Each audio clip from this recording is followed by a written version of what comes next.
చాలా సమస్యలు ఉన్నాయి.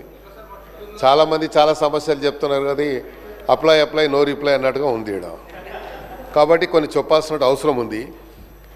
నాకు సంబంధించి నా క్యాంప్ ఆఫీస్ గురించి గత 15 నెలల నుంచి రిక్వెస్ట్ చేస్తూ ఉన్నాను. ఆశ్చర్యంగా ఏంటంటే మేము అడిగిన క్యాంప్ ఆఫీస్ గురించి రెవెన్యూ డిపార్ట్మెంట్ దగ్గర సమాచారం ఉండదు, జిహెచ్ఎంసీ దగ్గర సమాచారం ఉండదు. మా నియోజకవర్గంలో ఒక ఈద్గా గ్రౌండ్ ఉంది, రోడ్ నెంబర్ 10లో ఈద్గా గ్రౌండ్ ఉంది అధ్యక్ష. ఆ ఈద్గా గ్రౌండ్లో సిపిడిసిఎల్కి మన ఒక సబ్స్టేషన్ గురించి ల్యాండ్ అలాట్మెంట్ ఇచ్చారు. అక్కడ ఇప్పుడు రంజాన్ నడుస్తుంది, ఈద్గా గ్రౌండ్ అది. దాని పక్కకు వేరే ప్రభుత్వ స్థలం ఉంది. ఆ స్థలంలో కొంచెం నాకు క్యాంప్ ఆఫీస్కు స్థలం ఇవ్వమంటే అది వాళ్ళు ఐడెంటిఫై చేయలేకపోయారు. సబ్స్టేషన్కు నేను లోకల్ ఎమ్మెల్యే ఉంటే నా నాలెడ్జ్ లేకుండా నేను ప్రివిలేజ్ నోటీస్ ఇస్తే కూడా యాక్షన్ తీసుకుంటారో లేదో అని చెప్పి మీది చెప్తా ఉన్నాను. ఎందుకంటే ప్రివిలేజ్ మోషన్ ఇచ్చేటువంటి నాకు నా హక్కు ఉంది కాబట్టి, నా ఫండమెంటల్ రైట్ కాబట్టి నేను చెప్పొచ్చు. కానీ నా ప్రమేయం లేకుండా, నా యొక్క ప్రెజెన్స్ లేకుండా అక్కడ ఫౌండేషన్ వేశారు. నేను పోయి నా రెగ్యులర్ స్టైల్లో పలగొట్టాను పోయి. ఎందుకంటే ఇక నాకు వేరే ఆప్షన్ లేదు కదా సార్. ఆప్షన్ ఉన్నప్పుడు అంటే వేరే తీరు చెప్పొచ్చు. సో మరి మంత్రి గారు ఉన్నారు కాబట్టి, భట్టి గారు ఉన్నారు కన్సర్న్ మినిస్టర్ కాబట్టి వారి నోటీస్ తీసుకొస్తున్నా అధ్యక్ష. ఇక తర్వాత చెప్తా ఉండు రాజుబాయి నువ్వు పట్టింది సార్. రెండోది అదే చెప్తున్నా, నోట్ అంటారు తర్వాత నోట్ అంటారు రిప్లై వస్తుంది. అబ్బాయి నువ్వు చూడలేదా సార్? ఇంకోటి, నేను రీసెంట్లీ ఒక గవర్నమెంట్ స్కూల్కి వెళ్ళాను అధ్యక్ష.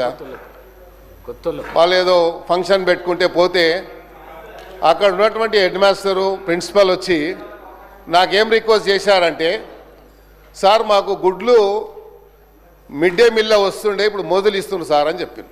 చిన్న పిల్లలు వచ్చి నేను రోజు ఎన్ని గుడ్లు అయితే 20 చెప్పు నేనే పంపిస్తా అని చెప్పాను. మరి ఆ పిల్లలకు మనం ఇవ్వాలి కదా అధ్యక్ష గుడ్లు, అది ఒకసారి ఆలోచించండి.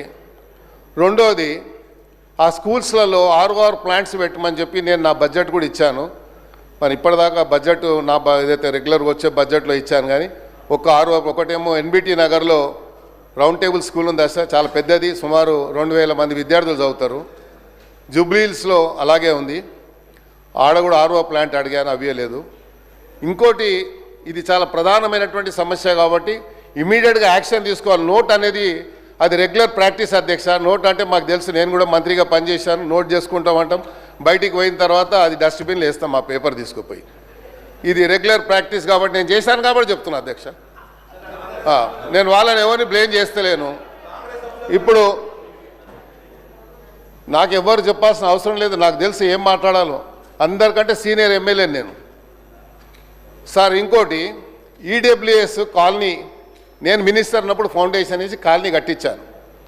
ఆ ఈడబ్ల్యూఎస్ కాలనీలో ఒక వ్యక్తి వెంకటరెడ్డి అని 5-6 ఇండ్లు వాళ్ళకు కొంచెం డబ్బులు అప్పు కింద ఇచ్చి అన్ని ఇండ్లు లాక్కొని 6 ఫ్లోర్లు వేశారు. నేను complaint, zonal commissioner complaint with pictures, court ఆర్డర్తో సహా పంపించాను.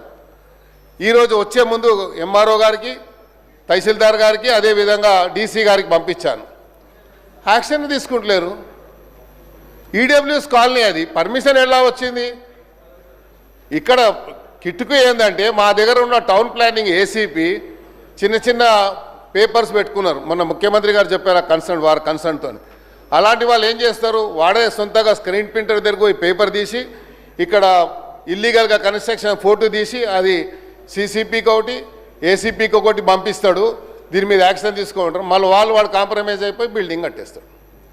ఇది నడుస్తుంది కాబట్టి దయచేసి మీ సీరియస్ మ్యాటర్స్ ఇవి కాబట్టి ప్రభుత్వం తీసుకురావాలి బాధ్యత ఉంది కాబట్టి చెప్తా ఉన్నాను.